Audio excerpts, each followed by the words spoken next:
If you would love to create a transformational and successful coaching business, but you don't know where to start or how to make this a full-time career, then my new certification program, Influential Coach, is for you. There is no other 4-month live online mastermind like this. I'm going all in, guns blazing on this one with you to skyrocket your coaching career and personal brand online. You will learn the frameworks I personally use for rapid transformational coaching so you can support your clients to achieve their dreams no matter where they are in life. You will also learn how to authentically brand and market yourself as a coach so you can stand out from the rest and build a career of freedom and fulfillment. Spots are limited and this is an application-only program.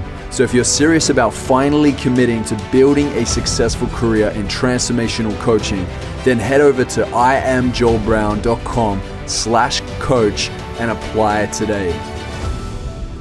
Ladies and gentlemen, welcome to the Addicted to Success podcast. I'm your host, Joel Brown, and I'm here today with Sandeep Chennakeshu. He is the former CTO of Ericsson and president of Blackberry. Also, Sandeep has just stepped in and serves as the COO at Under Inc. And he's got a new book that has just come out. It's called Your Company is Your Castle. I love that title. That's amazing. And this is about proven methods for building a resilient business. I know a lot of people nowadays are wanting to leave the 9-to-5 to build their own businesses or create opportunities for more employment for others in their city or their local area, and they want to be able to be entrepreneurs. So Sandeep has been around the block for many, many years. He has a wealth of experience in leading the development and launches of technology that billions of people use every day via cell phones, laptops, wearables, satellites, medical equipment, and cars. Like he's been amongst a lot of amazing things that we get to experience in this world. And with over 2 decades of corporate experience and a PhD in electrical engineering, Sandeep now serves with his company Under. And we want to know more about how we can utilize these incredible principles from the book, Your Company is Your Castle, so that you can grow your startups, so that you can have an impact in this world through your business. So Sandeep is the man to share his principles today. Sandeep, thank you so much for being here with us. Thank you so much, Joel. It's a privilege. Thank you. Yeah, so your book, Your Company is Your Castle, you just mentioned to me before that you sat with this for 3 years straight and you were very meticulous about it. You didn't want to just put it out for significance or anything like that. You wanted to make sure it was a solid book. I would say probably like a Bible for the business world, right? And you put in over 2,500 hours of work into this book. So if anybody's listening, you're like, wow, I want a great business book, I would say this one would have to be the book for you. You also had fact checkers look through it. You sent it off to people that were very objective about whether the wisdom in it was, solid or not. And I'm really happy that you've just, you're a real author, right? Like I respect that. I respect that you went to that vigilant work to make sure it's a solid body of work for this world. So what are you most excited about for this book? I think the most exciting part is having the book launched. A lot of people that I didn't know have bought the book and are giving me very good feedback. I mean, I have vendors actually who come to do business and they bring the book along and say, can you sign it? They're university professors from business schools who are telling me it's really good. Can you come and lecture in my classes? And I'm making new friends. And I'm, from a large number of industries. And I'm getting to interact with all of these people and share information and knowledge. So that's the most exciting part, meeting people and learning about new perspectives and different things. I love this. Let's keep it real, Sandeep. In the business world, it's not just a walk in the park, right? It can be pretty brutal out there if you don't know what you're doing. And the statistics are that 2/3 of businesses will fail within the first 10 years, right? That's a pretty high number. So why is this the case? And what do you think is a good, maybe safeguard or solution or a couple solutions that we can start implementing so that we're not in the 2/3 of the businesses that fail within the first 10 years? Yeah, I think there are some well-researched reasons why companies fail. Some of the reasons are the most popular one, of course, is they run out of money. Over 80% of them just run out of money. They spend their money and they cannot raise any more because they have nothing to show. They do not do enough research about the market. For example, they price their products which the market cannot bear. They do not have enough knowledge about the competitors, or they don't hire the right people to staff the different functions needed in a business. And having worked across a number of industries and seeing both the highs and the lows, I think it's because people opt for speed over structure. And I don't think you need to be bureaucratic and process oriented to do that, but you need a certain structure to build a business and grow it methodically. And if you don't do that, you're invariably going to run into trouble. And that is why in the book, I explain 8 elements that you need in order for your business to survive and thrive, not just survive, but thrive. And there are recipes that allow you to do that. Yeah, this is powerful. I like that you've broken it up into an easy to follow structure and system. Like, you've spent so many decades learning all the things you've learned, and you've just compiled it into these like step-by-step systems for the everyday person to be able to learn from. So thank you for that. Can you describe the 8 elements of a medieval castle and how you've applied them to building a successful business? Yeah. In any castle, right, that has stood the test of time and invasions and nature's elements, normally these castles are built in strategic locations on solid bedrock. Okay, so they're a very stable foundation or a stable base. And on that, that in a business is your business model. You need the business model to be stable. You need it to be sticky. Otherwise, it's going to, at some point, it'll give way. The next thing is, how do you build a foundation on this base? And the foundation represents your ability to generate cash. Because without cash, you cannot grow your business. You need to invest. You need to do things that consumes money. Either someone's going to give you money or you've got to generate it yourself.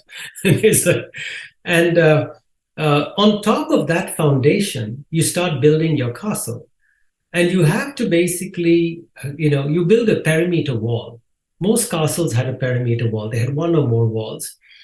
And the wall represents your strategy because it encompasses the castle. Okay? And right in the middle of the castle is the keep, where people, nobility lived. There were the granary, the armory. And the keep represents, in my metaphor or extended metaphor or analogy, the keep represents the culture of the company. Okay, because when the keep fell, the castle fell. It didn't matter if the wall was standing. Okay, once the keep falls, the castle falls. So in a way, culture is the last refuge in a company. And I was saying, right, strategy tells you what you want to get done. Culture determines what you get done. So if culture and strategy are not aligned, right, you're never going to implement your strategy. Now, the perimeter wall is large. It's quite encompassing. So you want to have towers interspersed along the wall in order to protect it, so that invaders don't try to scale it or tunnel under it. And these towers have guards. And what are these 4 towers? Because the towers and the wall together form a structural bond to protect the castle. And the towers are product creation. How do you create winning products? Product delivery. How do you create products with the right time, right quality, right cost? Okay. How do you create sales channels that are productive? I call them the pipes of sustenance. And then how do you basically, and the 4th tower is execution. What do you do every day? Like, what do you do every day to make sure that your business is thriving in every aspect of your business. And how do you do it? Finally, the keep in the castle needs a roof. And I call that roof stakeholder confidence. And who are the stakeholders? Your investors, your customers, and your employees. Investors give you money to do good things. Customers pay you to continue to do good things. And without employees, you cannot do good things. So, getting that confidence is extremely important. So these are the 8 elements of a business that I talk about, that if you can fortify and build, you will have a resilient business. Just like castles withstood the elements of nature and enemies, your business will withstand macroeconomic factors like recessions, depressions, pandemics, and competitors. I love this. How do we create a great culture in the castle, right? Let's say there's an enemy that's coming to attack. How do we create some great defenders of the castle via the culture that you have in there? Like, what would be your maybe 1 or 2 pieces of advice? Because a lot of entrepreneurs that I speak to nowadays, they're really getting into this whole culture conversation. They want to know how to create a great culture within their company so that the company is very much vision driven and on the same page. It's actually a great question because, I've got a lot of practical experience by bringing change. And I basically have chronicled in the book the steps that I've taken to build a culture. So somebody told me once that to change culture, Sandeep, it takes 7 years. And then they were amazed that we were able to fix everything in a year. And so and I think it comes down to some simple things. The first thing is, I believe that you need to bring awareness to your employees. So I believe in a lot of engagement with my employees. I like to lay out what we are trying to solve. So I have a number of ways of doing it. Like I have informal meetings called Ask Me Anything meetings, where anyone with a birthday in the month used to sit and have a round table with me, that we get breakfast together or something and just chat about anything.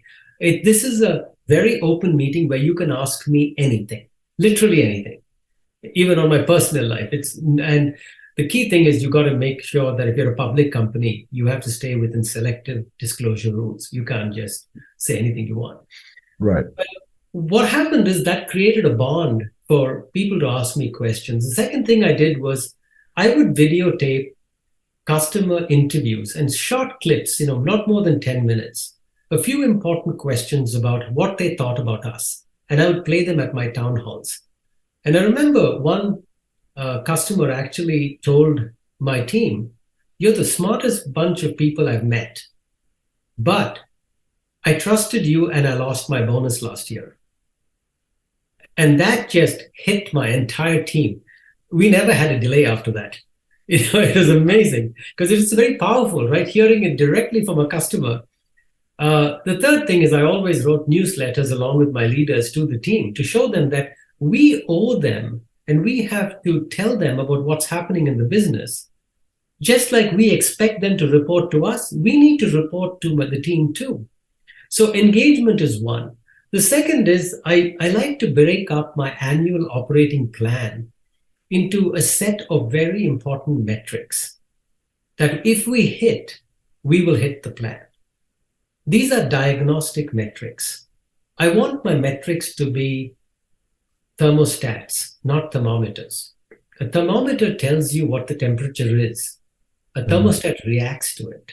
Yeah. And this is important. So, and then I go and try to break this plan and metrics into goals for every person in the company, so that they all understand what they need to do. And I call this know your numbers, right? The third thing I do is to make sure that the roles and responsibilities in the company are very clear. For every major deliverable, you have one owner and you can have a number of contributors, but you can't have multiple owners.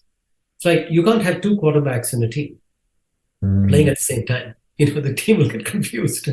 So it's important. The third one is I've got something which I try to make people get engender a sense of urgency and teach people how to basically react to problems quickly. When they see an issue, fix it before it gets too big. And the way we do it is to actually show people how to grow their capability cube. See, the capability cube has got 3 dimensions. I ask my managers constantly grow it, even incrementally every year. Like, 1, are you growing the competence of your group every year?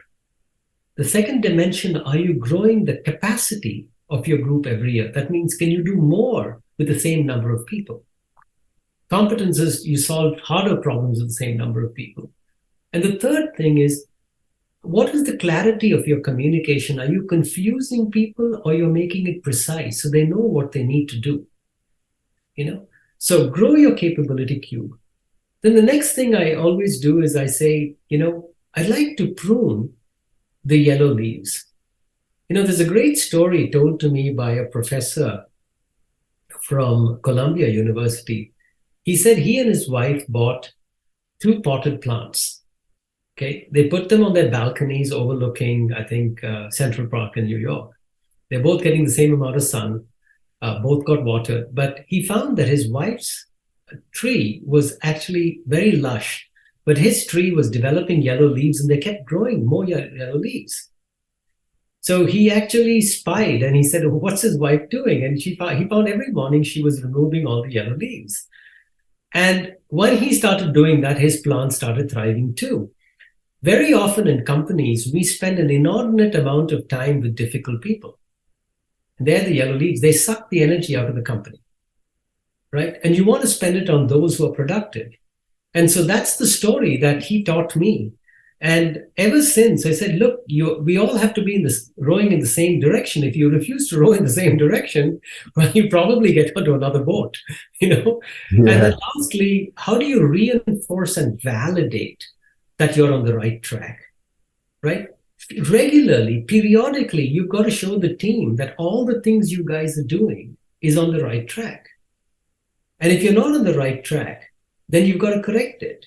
And you need to reward people for doing the right thing at the right time, because it's better to do it then than later, because warm porridge is always better than cold porridge. I love your analogies. They're so good. It helps us to remember these principles. Yeah, I had Gary Vaynerchuk on the podcast many years ago, and he said, it's more important to know who to fire than to hire most of the time, right? Like sometimes we have like very unproductive people. I actually know somebody that comes in and trains employees of companies to teach them how to live in their values. And in return, what happens is some of them actually end up leaving the company on their own accord rather than the company having to fire them. So it's a bit of a passive approach, but it means people can walk away doing what they actually really love and close that book. And then the company actually has people that want to be there. So yeah, it's I love that you've shared these principles for culture. Do you have any specific example of a company that you've worked with that successfully implemented the principles that you've outlined in this book and yes. You've seen significant growth and results? Absolutely. The theme, actually, one of the key stories in the book I talk about is, in early 2001, we had formed a joint venture between Ericsson and Sony. And we started with a significant revenue. And the revenue dropped precipitously within a year and a half. It came down by almost 40%. And wow. We were in a crisis situation. And the reason is we were trying to copy the biggest guy in the market. That's Nokia. And Nokia had scale. Because they had economies of scale. They were building many more phones, and they had a better brand. They had better distribution channels. So they were winning on all fronts, and we were trying to copy them. And that's not a good strategy. So we came up with a strategy that how to build multimedia phones. So get your phones to play music, watch videos, play games, pay bills, all sorts of things. Okay, but nobody had ever built the technology for it. It was not so. So we came up with a concept, and there was a company in Sweden actually building this technology. And they said, hey, you know what, Sandeep, since you came up with the concept, why don't you go to this company and help us deliver it? So I was shipped off from North Carolina to Sweden. And when I landed there, I found out that brilliant company, absolutely amazing. I would bet one of the best companies I worked for, and the people were all my friends. And but for every dollar they made, they lost a dollar. And we had spent $1 billion in investing in the technology without any output. We had some output, but the customers were not happy. And so I implemented a lot of the principles that I talk about in the book in that company. In 1 year, we turned around, we became profitable. And in less than 3 years, we took 30% market share in the world. So this works. And then I took the same framework. The next company, it worked again. In that company, we had very bad gross margin. So we were about 18% less than the industry standard. But using the same principles in 18 months, I got back the 18% margin, which is about $370 million a year. And then I implemented it once again a few years later. And in that company, we grew from at a tremendous rate, almost like we grew at a compounded annual growth rate of about 27%. And the profit grew at an incredible rate, like multiples of that. So this thing works. Yeah, just a little bit of extra change, you know. It's tried in multiple countries. It's a lot of common sense. What I suggest is really common sense. It's not a lot of esoteric or sophisticated things. It's things that a lot of people can do. Yeah. I don't know why it's not done more often. Yeah, it's like this allure, isn't it, within our own human psyche to want to try the trendy thing. It's like, I want the sexy, the cool, but ultimately principles over trends. Principles last throughout the ages, and trends come and go. So yeah, and it sounds like that's what happened with Ericsson at the beginning, and then you brought them back to principles, and then they were able to do really well. So yeah, I love this, and your book, it sounds like it just has so much wisdom in it. So if anybody's listening to this right now and you're building out your business, you want to go bigger with it and scale it, or you already have a big business and you're wondering why you're hitting some hurdles, make sure you grab Sandeep's book. It's called Your Company is Your Castle, Proven Methods for Building a Resilient Business. And that's the key, resilience. So let's talk a little bit about that, because a lot has changed over the last few years, in the world. Technology is literally like a hockey stick right now. If you have a look at the curvature of technological growth and innovation, it's just off the charts. So a lot is changing. A lot of people are getting scared because they say, AI is going to come in and replace my jobs. So what are your thoughts on this? What can we do in the years ahead? What are you thinking based off all your wisdom, with your hindsight of, 3 decades, 30 years plus of work experience in these fields? What can we do to be able to continue to build successful businesses and scale in times of AI? Well, I think, AI has some very, very good uses, but you still need people to train these machines and build these algorithms that train machines. So there's a lot of science that goes into AI that's all done by humans. Machines don't do that. There's a lot of interpretation of the data that's needed. But I mean, that's only one part. There's a lot of additional things, even to run AI machines. You need sophisticated computers. You need sophisticated machines. Who builds those chips? Somebody has to build them. Somebody has to program those chips, right? Somebody has to build the servers. Somebody has to build storage. Somebody has to build networking. So I think, I think this AI will help us innovate and get us new discoveries. But I don't think it will replace a lot of human jobs. I'm not a believer that AI will replace what we do. I think we'll have to adapt and morph. But there's plenty to be done in a variety of fields. Even application of AI to different areas. I'll give you one really interesting area. I'm on a board of a a very cool company that uses artificial intelligence on patents, intellectual property patents. So it can do very clever things. Like when you file a patent, you write an application and you send it off to the US Patent Office or the European Patent Office. The examiner looks at it and comes back with what is called office actions. So they question many things. And you send it to an attorney, and an attorney basically goes through it. And it's quite expensive because an attorney's time is expensive, and it's well worth it because they do a great job. However, imagine while the person was looking through this patent, you had an AI tool that could analyze the patent and bring up, if the examiner said this is not novel, you could actually reference it and bring the information to show that it was novel, that the prior art was not really relevant. So the AI engine could go search, come back with all the information, help the attorney, shortening the time for the response. And like this, there are many, many, many interesting applications that you can apply AI to.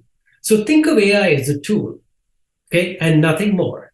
So how do humans use it in order to do cleverer things? So I don't believe that AI is going to replace human beings, but it's going to actually just enhance their productivity. Right, that's a good point. Yeah, we always need human connection, that physical touch, that human connection. Also, our creativity goes beyond a computer, right? So absolutely, because like when they use AI, somebody is formulating, like when they do drug discovery, which used to take years, and they've shortened it dramatically. There's someone thinking about a model that AI needs to solve, and that the computer's not doing. Yeah, for sure, for sure. Sandeep, this is so good. Thank you. I really appreciate all of this. And I'm sure anybody that's listening, they'd be a fool not to be taking notes in this episode. What advice would you give for a new entrepreneur that has just stepped into the online world, right? Because there's a lot of opportunity there, whether you get into like e-commerce or a service-based business like coaching or creating information products. What advice would you give to an entrepreneur that's a little bit kind of like starry-eyed, maybe a little bit ignorant towards the business scape? What would you give them as like a heads up of advice? It's a little difficult without knowing, and I'm not an expert in every area. I know technology, and in certain areas of technology, although it's a little broad, but I think I've got some personal beliefs that I share with my children, my mentees. I've written an article in a CEO World, which was published. It's a 6-minute read, and these 7 principles are laid out, or 7 beliefs. I tell everyone that the first thing, if you want to be a leader or you want to grow in your life to lead something, try to follow these principles and adapt them. Do it in your own style. Don't do it in my style, because everyone's journey is personal. So the first one is, I say, dream with conviction. Okay. In 1984, when I fell in love with mobile phones, there were not any mobile phones being produced. They started in 83, but they were big and bulky, and you strapped them on your back. And everyone told me, Sandeep, what are you doing? You're going to go and do a PhD, you got a scholarship.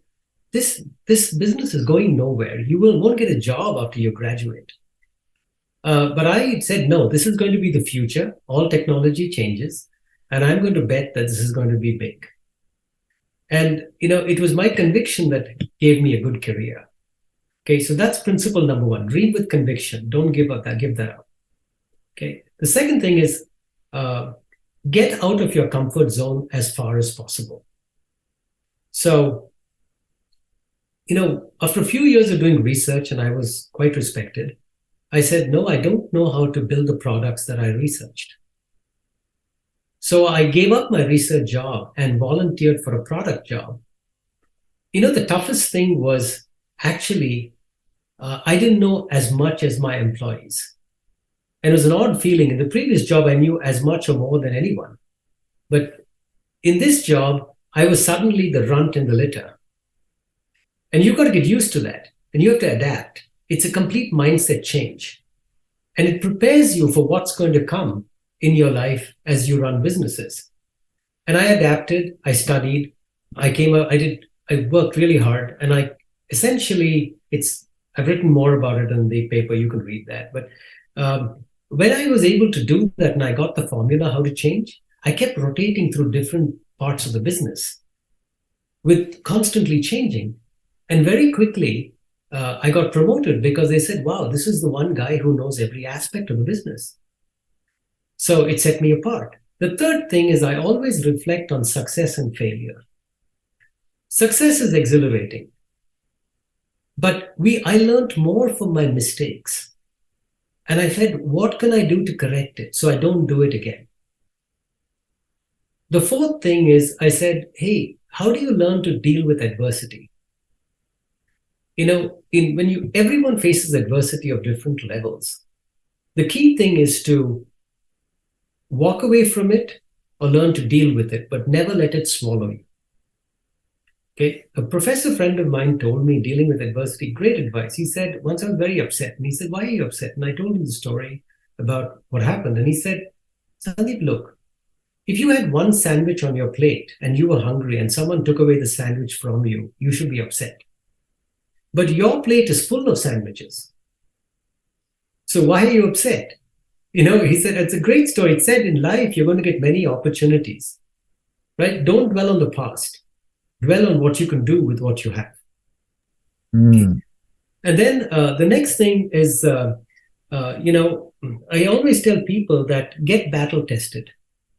Earlier I was talking to you and you appreciate it since you're from Perth, that, playing cricket on a fast pitch is not so easy, especially when you have someone steaming in, bowling at you at 80, 90 miles an hour. Yeah. And there's a cricket ball coming at you.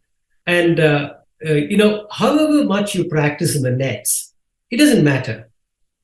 It's the game that matters against a formidable opponent. And when that ball's coming at you, it's a combination of talent, technique, and temperament, right? And you've got to get battle tested and volunteer for those assignments that gets you battle tested. And finally, stay true. No one will believe in you as much as you believe in yourself, right? So remember that, and also basically learn to walk the talk. Do what you say. Don't say things just to be popular. And I think I forgot one of the principles, and that is be curious. A Jesuit priest who was my teacher in school, I went to a Catholic school, and the Jesuit priest said, it's your choice if you want to be ignorant or not.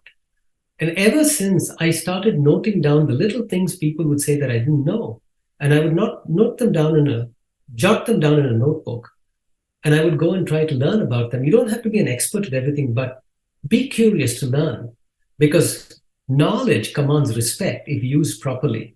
And I have found that knowledge and attitude breaks down every barrier. These are so powerful. Are these in your book? Yes. This came after. Okay, good. So, if we miss anything, make sure you read it in Sandeep's book. Sandeep, you've given us a well of knowledge and wisdom here today, and I really appreciate you for that. Thank you. Anybody that's listening, make sure you get your hands on Sandeep's book. I think even if you're not at the stage of even building your business yet, but you want to start getting yourself into the mindset of what it is to actually create something in this world and put it out there, grab his book, Your Company is Your Castle. Okay. Sandeep, we end every interview with this one last question.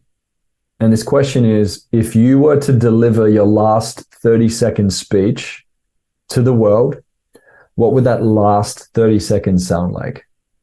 Oh, it's the last line of my book. It says, believe in yourself, right? Do the things you like, work with the people you like, and always believe in the great hope that the future brings.